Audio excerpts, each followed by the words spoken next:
Everyone knows Zinedine Zidane, one of the greatest to ever play the game. But if I ask you what you remember most about him, most of you will mention that infamous moment from the 2006 World Cup final.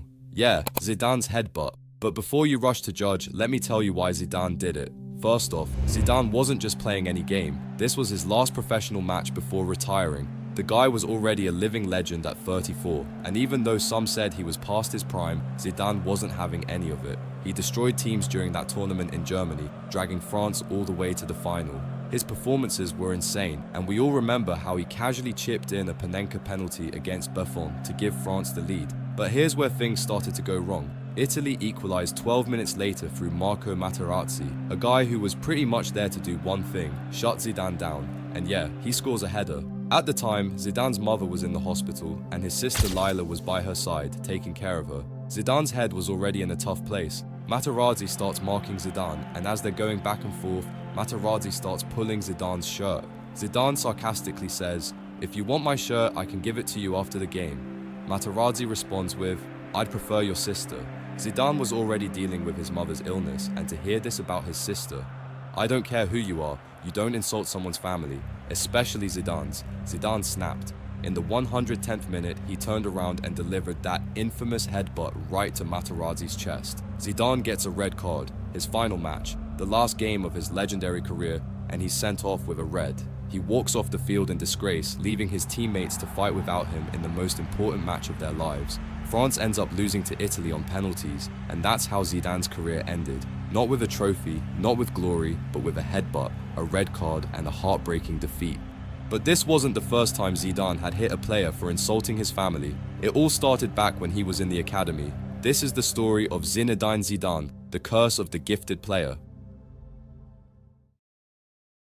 Before the accolades, before the Ballon d'Ors, Zidane was just Yazid, born in the rough, underprivileged suburbs of La Castellane, a district home to mostly first and second generation immigrants. His parents, Algerians of Kabyle descent, had migrated to France in the 1950s looking for a better life. Football became Zidane's escape from the harsh realities of life in the ghetto. At school, during break time, while other kids did whatever kids do, Zidane did only one thing: play football. Day in, day out, the ball was an extension of his body. After class, he'd toss his satchel onto the floor and head straight to the local square, joining his friends for hours of play. Football was his language, his way of expressing himself in a world where not many listened. Even though he left for bigger opportunities, Zidane never forgot his roots. Today, he funds the local football team, Les Nouvelles Vagues, providing equipment, kits, and support. With his brother Farid by his side, Zidane continues to give back to the community that shaped him. His journey to greatness began at AS Cannes, a club in the south of France where he was spotted by the late Jean Varro, a scout who would become the pivotal figure in Zidane's career. At just 17 years old, Zidane made his debut for Cannes' first team. His raw talent was undeniable, even if his physicality hadn't yet caught up to his technical ability. At 18, he wasn't the Zinedine Zidane we came to know. He had the technique, yes, but he lacked the strength. But his skill, his touch, unbelievable. He could do things with the ball that nobody else on the team could. After Cannes, Zidane's career took him to Bordeaux, where he matured into a more complete player.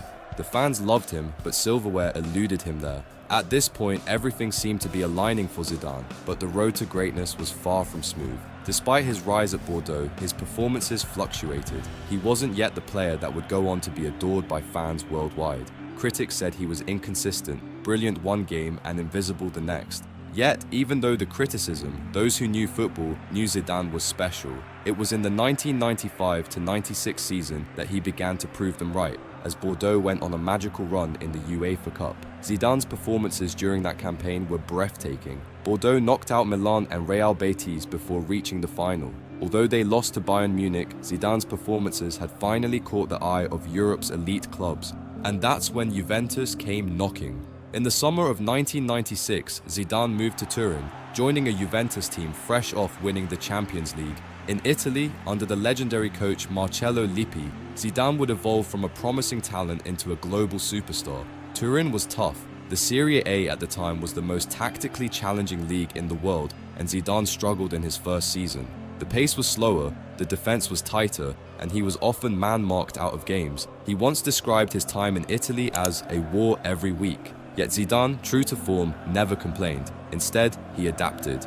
Slowly but surely, Zidane's elegance on the ball, his vision, and his almost supernatural control began to break through the rigid Italian defenses. Juventus won the Scudetto in his first season, and Zidane was a key part of the team that reached the Champions League final, though they lost to Borussia Dortmund. The following year, they returned to the final, only to lose again, this time to Real Madrid. But Zidane had arrived on the world stage. He was no longer just a talented playmaker from France. He was the engine driving one of Europe's best teams. His performances earned him the 1998 FIFA World Player of the Year award, and that summer, everything changed for Zidane and for France.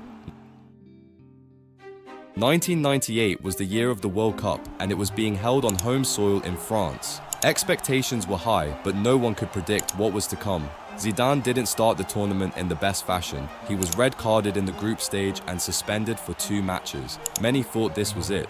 The temper that had haunted him throughout his youth had resurfaced on the world's biggest stage, but Zidane, as always, remained calm. France made it through to the knockout stages without him, and when he returned, he was ready. Zidane orchestrated their midfield with precision, leading France all the way to the final, where they met the mighty Brazil. The match was expected to be a clash of titans, but Zidane had other plans. On the night of July 12, 1998, in front of a home crowd at the Stade de France, Zidane scored 2 first-half headers from corners, stunning the world and leading France to a 3-0 victory. France had won their first ever World Cup, and Zidane had become a national hero. His face was projected onto the Arc de Triomphe, and the streets of Paris were flooded with fans chanting his name. Zidane had delivered in the biggest moment, cementing his legacy as one of the all-time greats. But Zidane's story didn't end there. In the years following the World Cup, he continued to dominate world football. He led France to victory in the 2000 European Championship, scoring a stunning free kick in the semi-finals against Portugal. At Juventus, he was still the heartbeat of the team, but by 2001, it was clear a new chapter was calling. That chapter came in the form of a then world record transfer to Real Madrid for €77.5 million. Before we continue, a quick ad break. A little while back, before I even started this channel, there was one skill I knew I had to learn if I wanted to create videos like the one you're watching now: video editing. I spent 4 whole years mastering this skill, and little did I know how much it would help me make videos like this for an awesome audience like you guys. Recently, I opened an Upwork account. Many of you may already know about Upwork, but for those who don't, Upwork is a platform that connects clients and freelancers for various projects. So, if you're thinking about starting a YouTube channel, or you already have one but need help with editing, now's a good time to let you know. I can help. I'll drop a link to my Upwork profile in the video description below. If you want to create high quality videos but don't have the editing skills, hit me up there and we can discuss your project. Now, with that said, let's get back to the video. At the Santiago Bernabeu, Zidane became part of the Galacticos, a team full of superstars like Luis Figo, Raul, and Roberto Carlos. But even among giants, Zidane stood out. In his first season at Real Madrid, he delivered one of the most iconic moments in Champions League history. In the 2002 final against Bayer Leverkusen, with the score tied at 1-1, Zidane met a cross on the edge of the box with his weaker foot, sending a perfect volley into the top corner. It was a goal so beautiful, so precise, that it's often replayed as one of the greatest in the competition's history. Real Madrid won the match 2-1, and Zidane had won his first Champions League trophy. The rest of Zidane's time at Real Madrid was marked by moments of brilliance. He continued to lead on and off the pitch, earning the respect of teammates and opponents alike. But it was at the 2006 World Cup that Zidane would have his final and most infamous moment. At 34, Zidane came out of international retirement to lead France once more. Against all odds, he dragged France to the final, putting in masterful performances against Spain, Brazil, and Portugal along the way. In the final against Italy, Zidane scored a penalty in the 7th minute to give France the lead, a Panenka that clipped the underside of the bar before crossing the line. But then, in extra time, with the match still tied, Zidane's career took a dramatic turn. After an altercation with Italian defender Marco Materazzi, Zidane headbutted him in the chest, receiving a red card in the final match of his career. France went on to lose in a penalty shootout, and Zidane's last act on a football field was one of violence. The world was in shock. How could such a graceful player end his career in such a way? But that's the paradox of Zidane. For all his elegance, his genius, there was always that fire burning just beneath the surface. It was what made him brilliant, but it was also what made him unpredictable. In the years since, Zidane's legacy has only grown. He went on to become a highly successful manager, leading Real Madrid to 3 consecutive Champions League titles, something no other manager has ever done. And yet, when people talk about Zidane, they don't just talk about the trophies, they talk about the artistry, the magic, the moments that made you gasp in disbelief. Because Zinedine Zidane wasn't just a footballer, he was an artist with a ball at his feet, a player who could make the impossible look effortless. And despite the controversies, the red cards, and the temper, he remains one of the greatest to ever play the game.